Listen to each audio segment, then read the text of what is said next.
Welcome back to the Wealth Actually podcast, the show that features artists, entrepreneurs, experts, and commentators that will give you the right knowledge, planning, and guidance so you can preserve your assets and enjoy your wealth.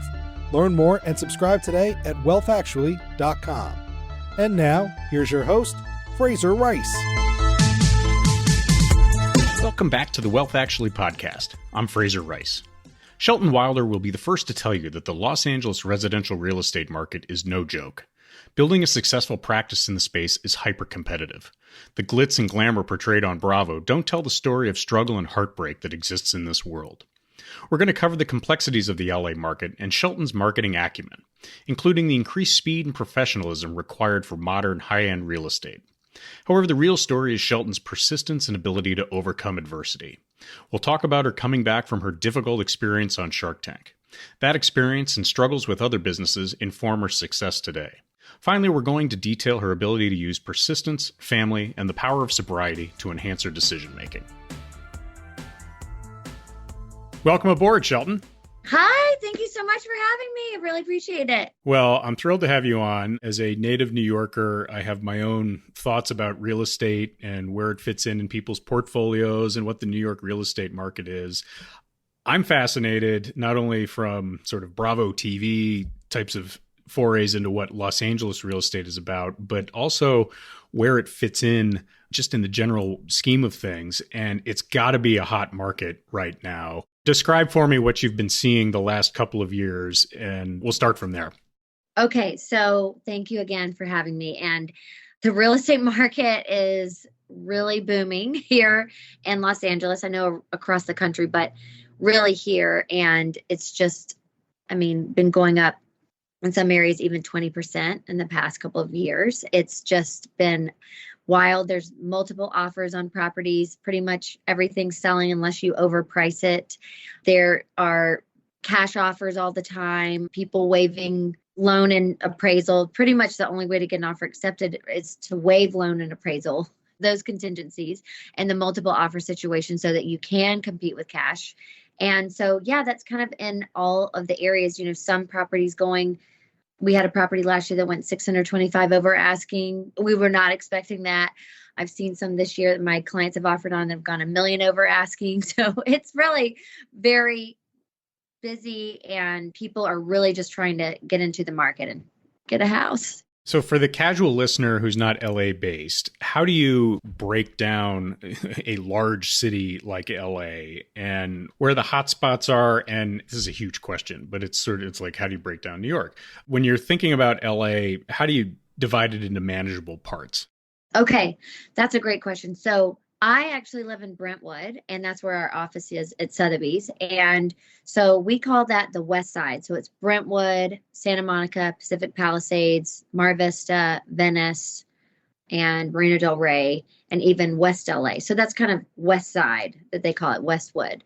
And that is the area where we work the most, and it's closer to the beach. And then there's beach cities, so where you can go, and it's more like Manhattan Beach, Hermosa, Redondo, those areas. Then there's a Malibu, then there's Beverly Hills, Bel Air, and then Los Feliz and all of those areas. So it's kind of divided up like East Side and West Side.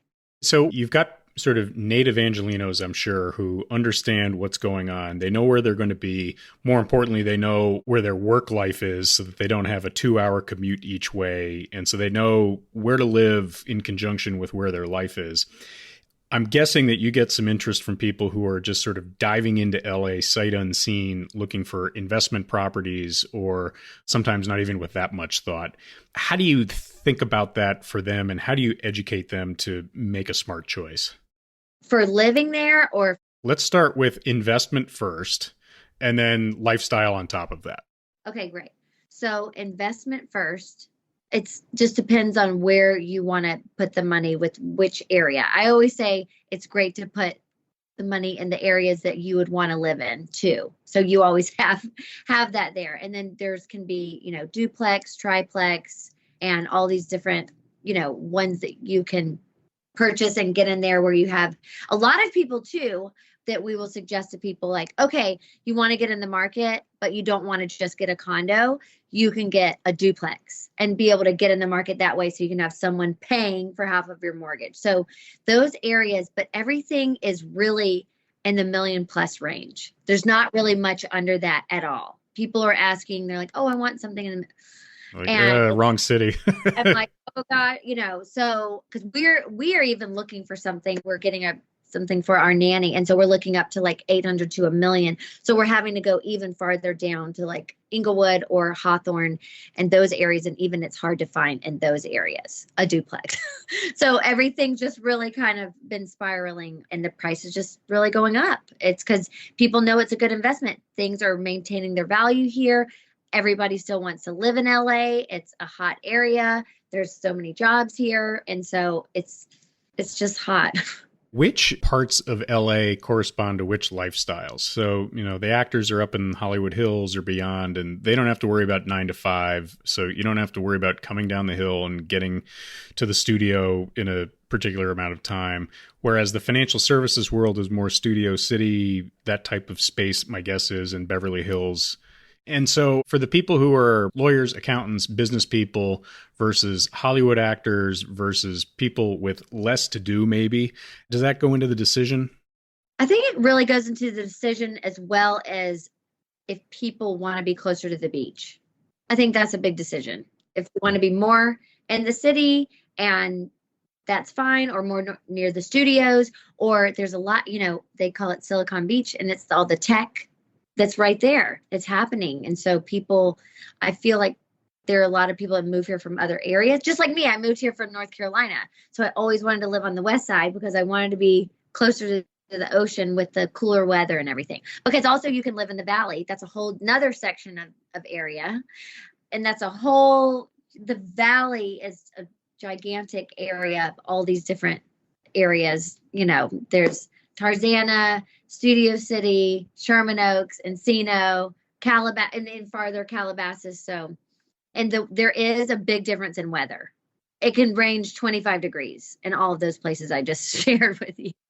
So Pasadena, that's even hotter. So yeah. For families, and at least here in New York, there's a lot of discussion, which places do you want to go for the schools and so on. How does that dial into that thought process? That's a huge piece of it. So, but I do think that there are top schools in all of those different areas that you can find that are public schools. So even on the west side and, San Marino or Pasadena, they're incredible schools. And in the valley, there's some incredible schools that are like 9 out of 10. And then there's great private schools all around. So sometimes people will go to an area and say, it doesn't matter, we're going to go to private. But most people, they want, if you want to buy in a great school district, so that you have that for resale value as well. Right. It's a natural floor when you're offloading it sometime down the line. What was COVID's effect on the real estate market? And we here in New York, work from home changed the dynamic of city living completely. We had people clearing out, going to the suburbs and beyond. And we're just now starting to warm up to getting back to normal. And we're not even sure what normal looks like. New York City could be a 3-day-a-week corporate setting now for traditional bankers, et cetera. How does that translate to Los Angeles? I think it's very similar. I think that people have been able to move farther out of, trying to be right in the heart of everything. Like that's why I think the valley exploded. People wanted to move out farther, and even some people up to Ojai, or, because they want more land, they want more space, they want bigger homes, because it was basically your home is your vacation. You want to have that pool. I mean, searches for pools was spiking. It was like up 57%. It was unbelievable, because they were like vacationing your home, that type of thing. And people are wanting to have more outdoor space, more land. And yeah, the home was never more important. And so the location wasn't quite as important, because you can Zoom and work like we're doing Skype right here. Right, exactly. I'm right in the middle of New York, so I'm doing it completely wrong. It's like, But the thing that's so great that I feel like what COVID did is there are people that were leaving California, people coming, but also people just wanting to move to different homes. Like they're just wanting a different space. And so that's where I think a lot of this happened. And so what we have been seeing, which has been, it's kind of an issue, and this is really what's been driving up the prices so much, is there is an inventory crisis. I really do feel like that. I mean, I started my own networking group with the agents. I'm like Miss Congeniality and with all the other agents, and we talk all the time and get along, and we're like, what is going, there's not enough product to sell. And so what I find is called a chicken and the egg. What comes first? Because they're like, okay, this is great. I can sell. I can get so much for my house. But where am I going? Yeah, you got to live somewhere. Yeah. And so if they're not moving out of state, it's been harder sometimes to push people to list their home or even try it off market. I have one coming up now, and I'm going to say it's off market, but subject to seller finding replacement property. So I'm trying to be creative here. Like, okay, so look, we got your offer, we got your money, but we're going to let you have your time to, find the home that you want to be in, because just because you're selling at the height, then you're buying and it's higher. So in New York, we have a scenario where a lot of foreign money came in and they buy into the market as a way to park cash. And it is purely investment. Oftentimes they never even set foot in the property at all. How much of that is a real thing in Los Angeles? That's definitely real. That's definitely a lot of the clients that I'm personally working with are people that are going to be living, that is their primary residence. That's a lot of times. Or there's clients that I'm working with now, they have 3 separate homes and they've decided they wanted to be in Los Angeles more. So they're selling the one here that was more like their vacation home here and wanting to get something with a larger footprint and more land. So you're seeing that. You're seeing some of that, even if they have 2 or 3 homes, but they're here pretty often. They're actually going to be set foot here. There are homes in Bel Air and Beverly Hills and different areas where they've never been there. Their house manager or someone else. And, another thing, we're like the exclusive agent now for the Estate Managers Coalition. So I'm sure there's a lot of that going on. And so that's this is a new thing for us. And we're so excited. We're launching, kind of sharing our partnership this coming Wednesday night at the Beverly Hills BMW. There's a big event. And so there's definitely a lot of that going on. But I think a lot of our clients are families and people that are living here. And so we're kind of shuffling them around. So selling their home, getting them a home. There's a lot of that. Yeah, it's more on the ground than sort of pure investment perspectives. Yes, but there's a lot of that here because, you get land here versus where New York or Chicago, some other areas, you get this beautiful land. And I think that's really appealing. So as you look at the financial or the economic world out there, we're seeing rising interest rates. We're seeing inflation. The inflation is probably a big deal as far as the inventory problem that you just described. Do you feel like the urgency is there for people who are sitting on the sidelines to get in, that things could start to run away? There is an urgency. And then even at our networking meeting the other night, it just depends on different price points, but there are some people in that kind of under 2 million range where they're priced out now. Some of these first-time home buyers, and it's such a bummer. It's like, come on. So we have some amazing lenders we've been working with that are able, like relationship banks that have been able to get some still really low rates for our clients. So that's really, we love to introduce people and try to still make it work. But yeah, the 5%, 4.5% to 5%.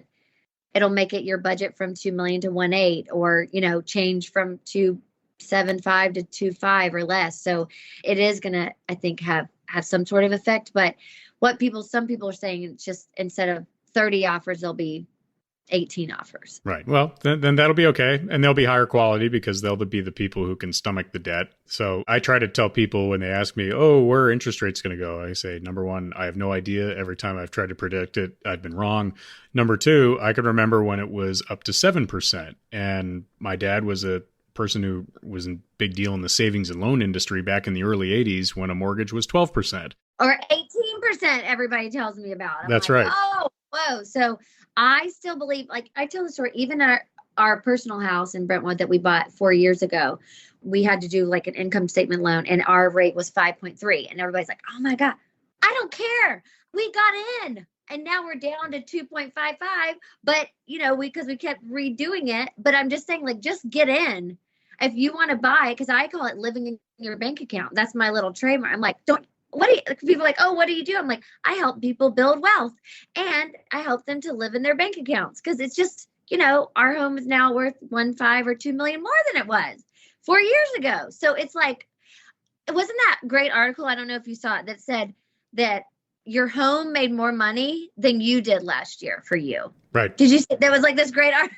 I was like, oh my gosh, it's so true. So that's why I personally love what I do, because I mean, it really is that helping clients build wealth while they get to live there. So. Yeah, if you're able to build wealth on something that's really consumption, meaning you live there and it's something you have to do and you have to spend the money to do it anyway, you have to do it. Then why not do it? It makes a lot of sense to me. Well, like I'm just telling people, just full steam ahead, just get in. And if you got to do some work to the house, who cares? That stuff is easy. Just get a location you like, just get in the market. Yeah. So you have such an interesting background as well. You came from North Carolina. How did you find your way to Los Angeles, and how did you get started building your business? Okay. So I moved to LA 15 and a half years ago from Charlotte, North Carolina. I was in fashion there and I worked at a store called Capital. Still amazing store, still one of my favorite places to shop. There's one in LA. And I moved out here, started my own company that was a luxury lifestyle management company. So I just kind of made up a job for myself where I got to style and plan events. I planned a massive wedding and then that's what I was doing. And it was great. And then I decided to start a clothing line. And that's when things kind of like took a turn. I always tell people I was like running a Ponzi scheme on myself. I was like taking the money from my successful business and then, using it to start my clothing line, because it takes a lot of capital to start a clothing line, if anybody knows that. And then 2008 and 9 hit. I actually had to file for bankruptcy. Then about 8 months later, I ended up getting sober. Thank God. Best thing that's ever happened to me. And stayed sober ever since. I'm, 12 and a half years right now. So I'm so grateful every day for that. And yeah, but I had to hit really rock bottom there. And especially financially, no more grandiosity. I live in pure humility now, and I'm grateful every day for it. So I kind of started from scratch. I restarted my clothing line again after I got sober. I was on Shark Tank. So anytime everybody asks me like, oh, are you worried about a listing appointment? I'm like, no, I mean, I've been in front of sharks, Right. in front of like national television, in front of sharks. And also, I told my story there. I was crying. It was very emotional. Shark Tank, it's aired hundreds of times because Scrub Daddy was on that. And so that's been the most successful thing to ever come from Shark Tank. So they air me all the time. I'm always like, yep, that's me. I'm doing real estate. Thanks anyway. So instead of slinging slips, I'm slinging houses. And basically, I got married. I had my first son, and then I stopped doing the clothing line. My husband was like, you're done, which was very smart. I appreciate that. Clark is the best. And then I was in my second trimester with my second son. I got my license, my real estate license. I thought, oh my gosh, what could I do that's similar that I used to love to do? And so I came up with real estate because I do feel it's very similar to styling. And so I used to see my clients naked in their closets, very vulnerable. Now, real estate's so similar. You're seeing their finances, you're seeing their homes. It's very emotional. And I call myself a real estate therapist. I'm like, that's really the job. And so, it's kind of similar. And that's when I started. And I've just been gangbusters ever since. And I really treated Shelton Wilder Group and my real estate business as a company that I'm the CEO of versus just being an agent. And, some agents, they get a check, then they go take a vacation. I am like the opposite.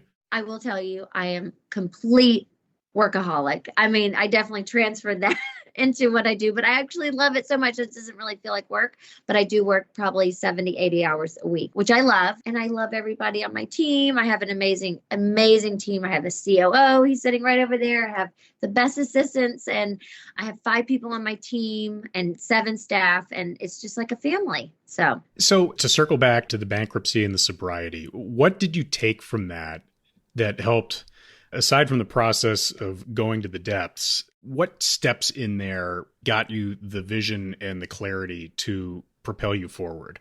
Because I think there are a lot of people who sort of hear those 2 words and there's stigma attached to them. Oh, yeah, but it can be the key that unlocks a lot of different things. What was it for you that those two processes unlocked?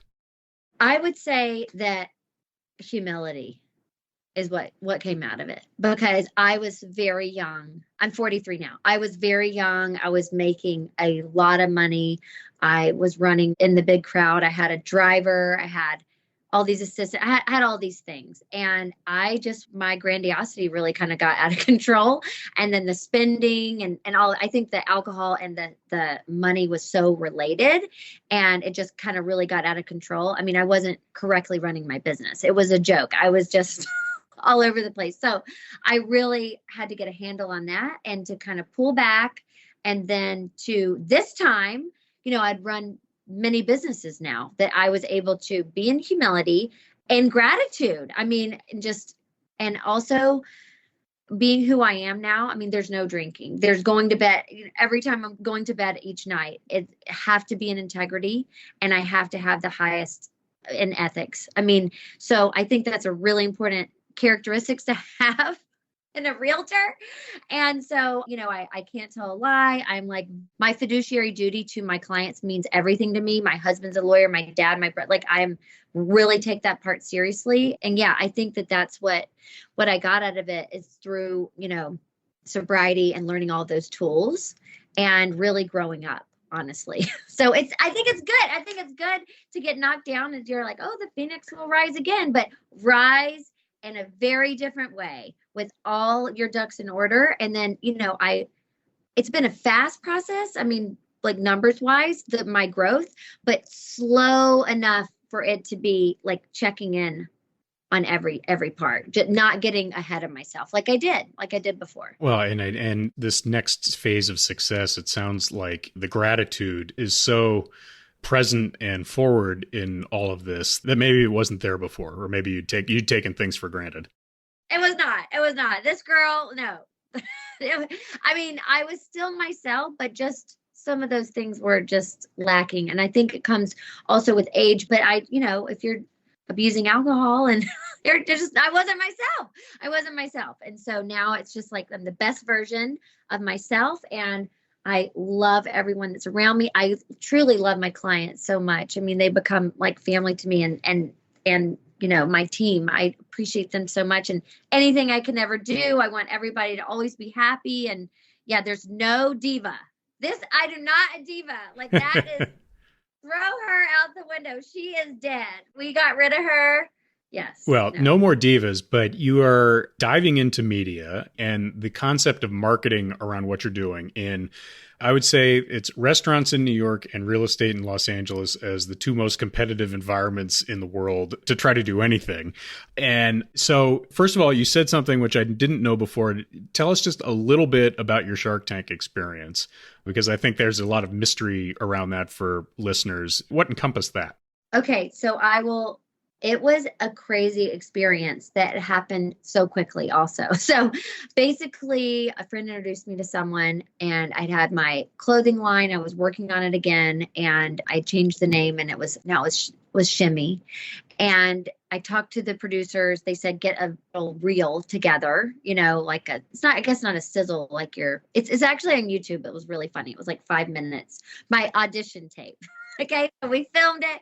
We only had 5 days to do it. And then within a week, they cast me on there, and they were like, yeah, we're taping in 3 weeks. And I was like, oh my God, wait, I didn't even have my samples. I mean, this was crazy. I was definitely not really truly prepared, but I was like, well, we got to just jump on in. Let's just go for it. And so what happens is then you have your producers, and he was talking me through it. And then he knew that I had to get my 3 minutes in the beginning nailed down, and they helped me through that. But then that's the only thing that that you memorize.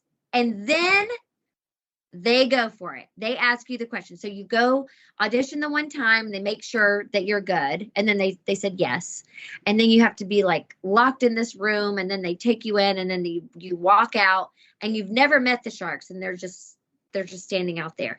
And the thing that was crazy is I was out there for about an hour and 15 minutes, and they edited it down to about 12. And then there was a commercial too, because I was crying. So it was very dramatic. There was like, dun, dun, dun. So I laugh now because I think it was such an amazing experience. And I can be like, oh my God, I did that. But yeah, so it aired. And there's a therapist after too, because it was so dramatic. There was a therapist I had to go talk to after. They were like, do you think that we could air this? I was like, oh, forget it, whatever, and so yeah, that's how it happened. And then you had to be quiet. You signed an NDA for $5 million. And so I could tell my husband, or my boyfriend at the time, but he became my husband because he was an attorney. I was like, he's my attorney. So the worst though, I'm sorry, I have to just tell this story. Please do. The worst is that, so I have this Southern family and my whole family was drinks and, my mom and her house. And I was like, yeah, 6-7 months later when I was airing, she's like, oh, I'm so excited. I'm going to have a Shark Tank party for you to come out. And I was like, oh, you're going to, I was like, oh, great. And then, everything being sober and not drinking is kind of like a, not in the South. Now it's like the most popular thing to be sober. I'm like, it's totally fine now. But anyway, so she does it and then it says I was bankrupt and then it said I was sober. And she's like, okay, everybody, show's over. We're time to go. It was like, she was not what she was expecting because I couldn't say like, Mom, might not want to have a party. Like I don't get a deal. And I take things so seriously. Like I took that agreement serious. I didn't tell one soul what happened. So no, that's fascinating. Isn't that funny? And what a good experience. I mean, and she's like, wrap it up. Yeah, no, and you've done it. You're not left wondering what if and is fame going to be the accelerator of your business? And it may have been a huge blessing in disguise that it didn't go forward past that. Oh, I do not want to sell slips. No, it's fine. And my line is very similar to Kim Kardashian's Skims. I'm like, she's very famous. Go ahead. Yep, have at it. I was not famous, just little old me. So anyway, this is a much better business for me. And, I still wear my shimmy every day, but it's not changing lives. I really feel like it's such a privilege and honor to do what I do and help clients to sell their homes for the most money and help them through the process and find them a home. And it's a big deal. So as you're gearing up for the realtor part of the business and the media component and the PR and the marketing that leads to the sales, maybe take us through what you're thinking about strategy-wise on that as to, how to get your name out there, how to get the reputation for competence and doing a great job and the fiduciary mindset and that type of thing.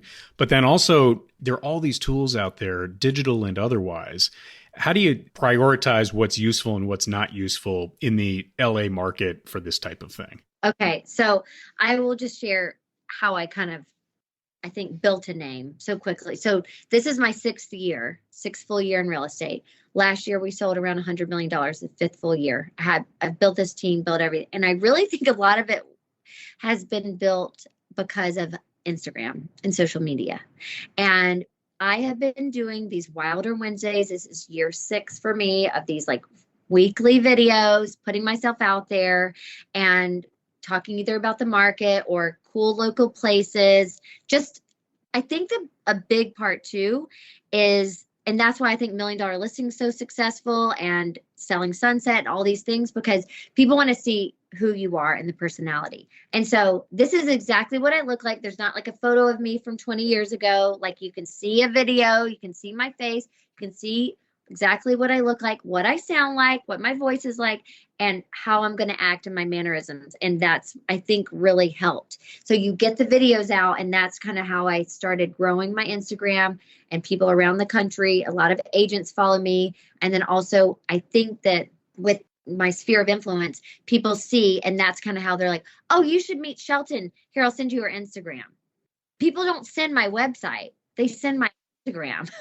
In my world, I mean, I've gotten more headlong into Twitter and LinkedIn and my own podcast, and that's as much my calling card as any website that there is out there now. And that is a completely alien concept to banking and wealth management, et cetera. They don't want to touch it, and it leads to business. That's how people communicate these days. Yeah, it's how they communicate, and I really feel like I did a podcast with the broke agent and they are just so funny too. And it was all about the social proof.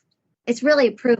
And so it's not really, I'm not trying to brag or anything. It's just more like showing, yep, these are the listings that I have. These are the things that I've sold. This is what's happening. And we do incredible listing videos where I'm very like Vanna White of the, I love like hosting my listings, and they've sold from videos. I mean, people see that, they'll share them. They're out. I'm able to boost them. So they're out there. And also TikTok, the reels, that's kind of where things are going now, where you're able to put listings and properties on reels and they're just going viral and they're getting out there. And then, that's just kind of how things have gone. And I'm so comfortable on camera now, and people are like, oh, how are you so comfortable? I'm like, first of all, I was crying on national television. So I had that. I did some stand up.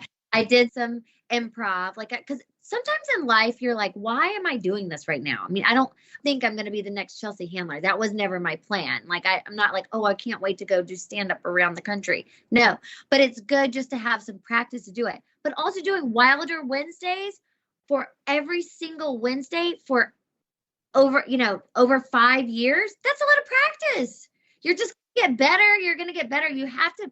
Oh my gosh, I did like a course during COVID for agents, and it was all about that. Just putting yourself out there, just try it. Like, what do you have to lose?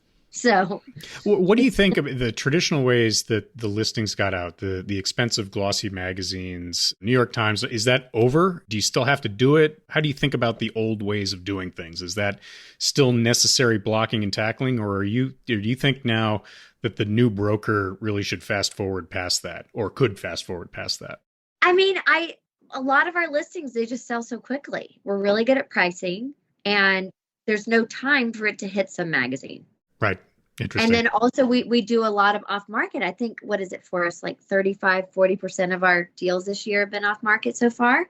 And it's all relationships. It's like having the right relationships with the other agents. And the agents, I don't know why people don't understand this. I'm just going to give you a PSA. Agents are also your clients, because that's who you get to work with. So I send agent gifts. I'm like, oh my gosh, so great to be with you. And when we close, and it's like a love fest, and people will be like, oh gosh, that was such an easy escrow. Let's work with Shelton. I'm going to tell her about my off market. Or yes, she brings great clients. Or, oh, she has a listing. Oh, I love working with her. Well, and also if you have judgment around a tough situation, the word gets out if you handled something correctly. That to me probably is where you hit the flywheel and it just goes. And it's like, you know what, she did the right thing and we had a tough spot to get past. That to me, that's how reputations and relationships ultimately get developed. Yeah. And I'm always thinking 5, 10, 20 years ahead of time. That's how I'm thinking. There was something that came up with a client the other day, and it was something I was going to help cover for them. That was like $6,220. And I was like, it's fine. I'll take care. You know what I mean? It's like, I have a longer vision, and I'm not like this greedy, commission hungry type of agent. I know the big picture, and that if you take care of your clients, you're nice to all sides, everything's always going to work out. Because that's just kind of how I run my personal life. Well, my personal life is my work life. It's all the same. Thank God. I love everybody we work with. And that's why it's important to work with clients that you like, that are kind of on the same wavelength, that aren't too difficult, that, we're pretty easy to be around, try to make it work. And so, yeah. As we start to wind down here, as you've started to grow, and you sound like someone who likes to have control over the way things operate and happen, how do you hire and get your staff together to delegate the things that you shouldn't be doing, but maintain the culture that you want and also do it sort of financially responsibly? How did you think about that? Well, I am just having to delegate more. And I will say, I think my biggest strength is that I know my weaknesses and I hire for my weaknesses. I'm still easing into letting over control. I'm like, Forrest is like laughing over there because he's my COO, and he's like, okay, well, we're getting there because you're going to be, and I'm like, I am. But I do trust and love everyone that I do work with. And so we're all very similar. It has to have that same culture. It's about a culture. And then that way I can let go of control. But yes, the more I grow, it is. I'm not an octopus. Right. Well, you said something too that I'd heard actually just fairly recently. And I go, gosh, I wish I'd heard this 20 years ago, which is quit trying to shore up your weaknesses. Give that to somebody else and worry about developing your strengths and getting those into hyperspace, because that's where you're going to be successful. And I was like, oh, God, 20 years too late. Oh, well. Oh, that is no. I will not do anything that I really don't want to do or I'm not good at. I have the most incredible transaction coordinator that is like the paperwork ninja. Like I can't, I review it and all of that, but I'm not putting DocuSign boxes. No, that is not me. Will not do it. Cannot do that. And so because my time is spent so much like being face to face, being with somebody and looking at their home. And I mean, we do a lot of property prep. We get these homes ready to sell. I have like a design background, so I'm there. And that expertise goes so much farther, or negotiating with somebody or connecting with somebody, not putting a DocuSign box. No, that's $1,000 an hour work that you're doing, not something that's less than that, which is not something you should be doing. It's totally makes sense.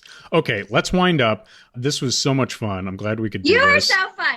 You're really good at this. You are excellent. You have like stayed on track. I'm like, oh my gosh, you're so fun. Well, as you said, I've now done enough of these. You get practice, so hopefully I pass the audition. Oh, you got an A+.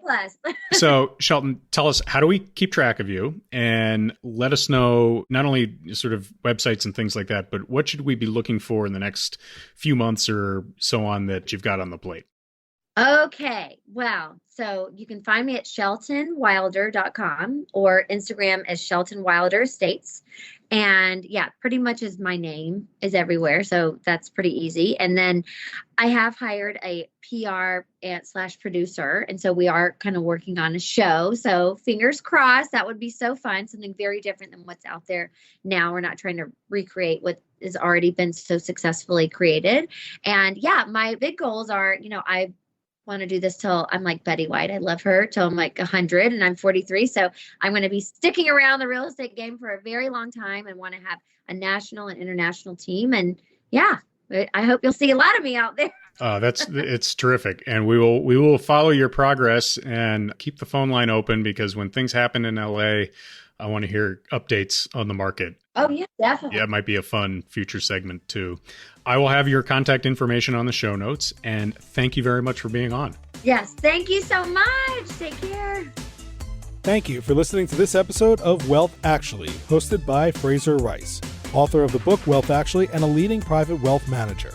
Head on over to wealthactually.com where you can subscribe to this podcast, get your own copy of the Wealth Actually book, and connect with Fraser directly.